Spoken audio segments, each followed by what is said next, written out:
내가 모니터를 왜 3개 쓰냐면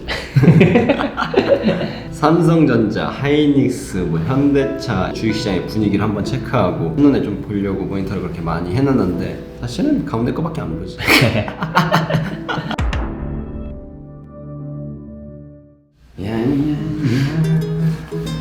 네, 안녕하세요. 왔니? 네, 그래도 오늘 얼굴이 좀 밝아지셨어요.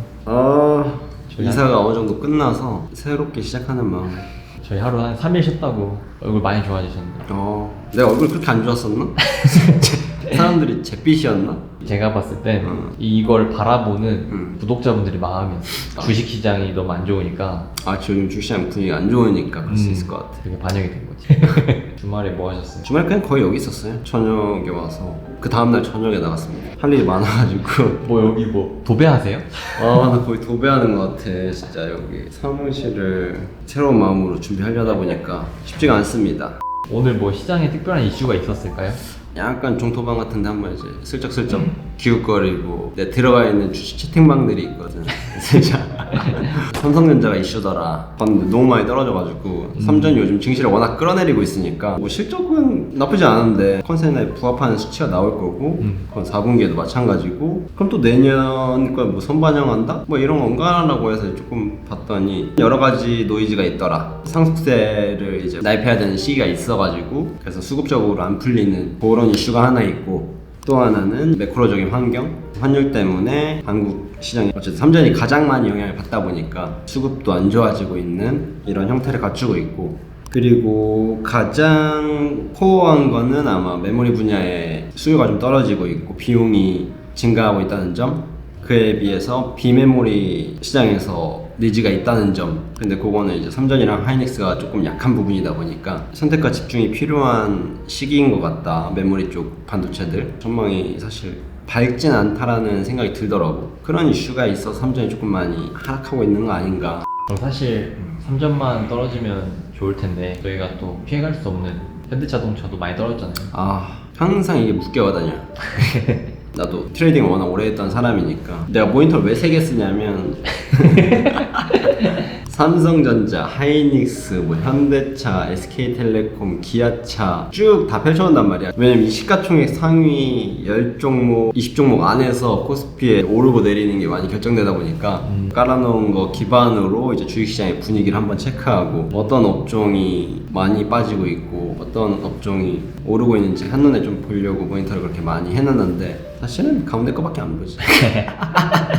겉멋이었다.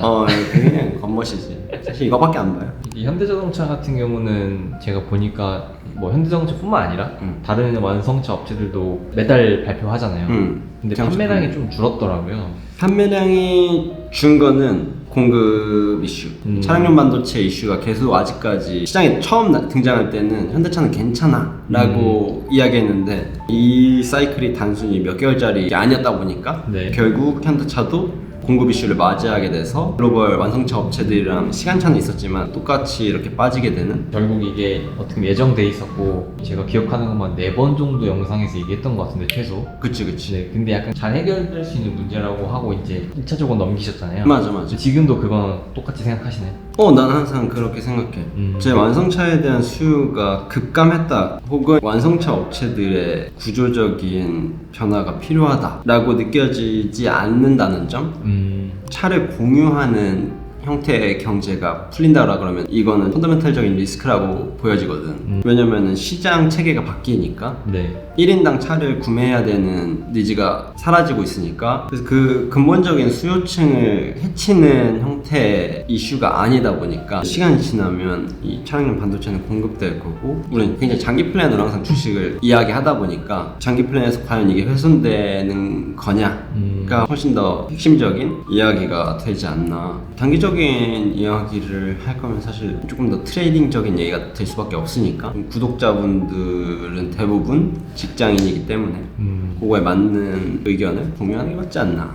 그렇죠. 사실 저희가 영상이 하루 정도 늦게 올라가잖아요. 근데 이게 투자로 봤을 때는 큰 빅딜이 아니지만 그치. 트레이딩 관점에서 저희 영상을 보신다고 하면 사실 느린 정보죠. 네. 하루 딜레이 되면서도 그렇게 올리는 거는 보시는 분들이 그 안에 많은 자료를 보면서 아 저런 게 있구나, 저렇게까지 투자하는 사람들은 시장을 바라보는구나를 이제 추구하기 때문에 많은 분들이 딜레이 없이 바로 올려주세요, 편집 안 돼도 돼요 라고 이야기하지만 그렇게 할 수 없는 이유는 제가 추구하는 방향은 여러분들이 조금 더 당일에 오르고 내림보다는 이게 왜 오르고 내렸는지에 대해서 한 번 더 생각해보게 하는 게 제가 해야 될 일이라고 어쨌든 생각이 들어서 그렇게 전달돼야 되지 않나 라는 생각입니다.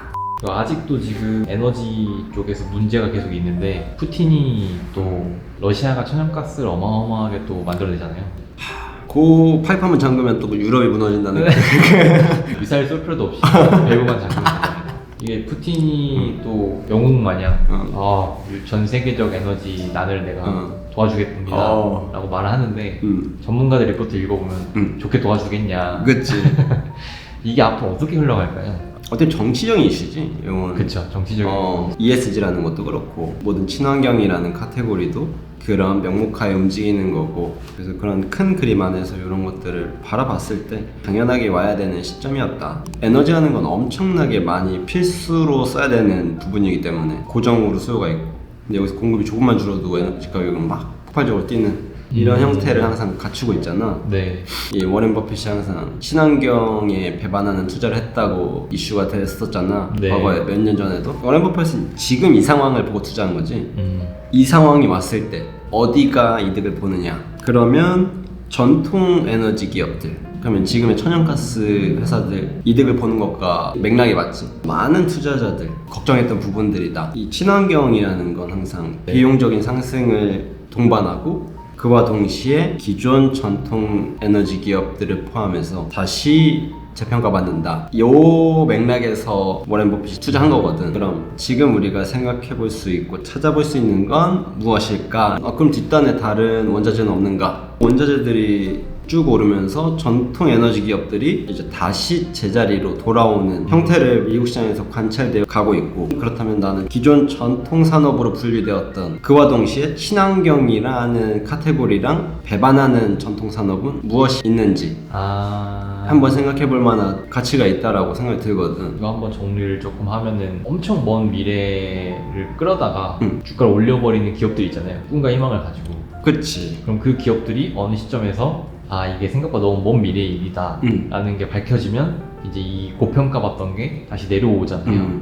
그럼 역으로 뒤집어서 지금 말씀해 주신 게 이제 이런 에너지 사업들은 앞으로 망할 거야. 그래서 그걸 과하게 선반영을 해서 가치를 낮췄는데 다시 까고 보니까 이게 당장 망하진 않겠구나 라고 해서 다시 올라오는 거네요. 그치. 그러면 여기에 환경도 있겠지만 ESG에 포함되는 그런 다양한 이슈들이 있을 것 같다라는 생각. 거기에 플랫폼도 요즘 포함되잖아. 사회적 의무라는 포인트에서 봤을 때 과독점 체계를 띠는 플랫폼들을 규제하는 형태를 보였으니까. 그쵸. 뭐 페이스북도 엄청 막고 있죠. 그치. 네. 그럼 여기서 똑같이 역으로 이것 때문에 피해봤던 기업들은 또다시 레이팅 될 수 있는 기회를 찾을 수 있지 않나?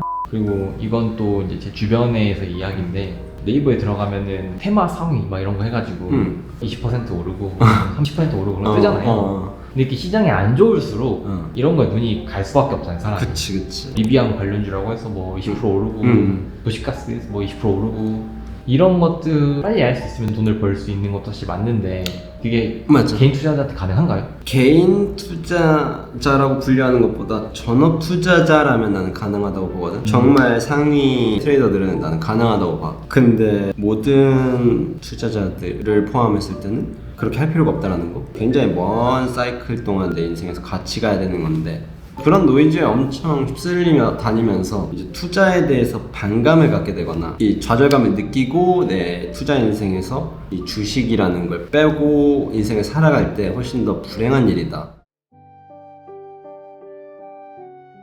요즘에 많이 시장이 빠질 때마다 나한테 전화 많이 오는데 그렇게 많이 전화하시는 분들도 보면은 시작할 때는 정말 10년, 20년 투자하신다고 해놓고 몇 개월 이제 시장이 안 좋으니까 빼야 되나요? 이런 얘기 하니까 당연히 사람이니까 그럴 수 있다.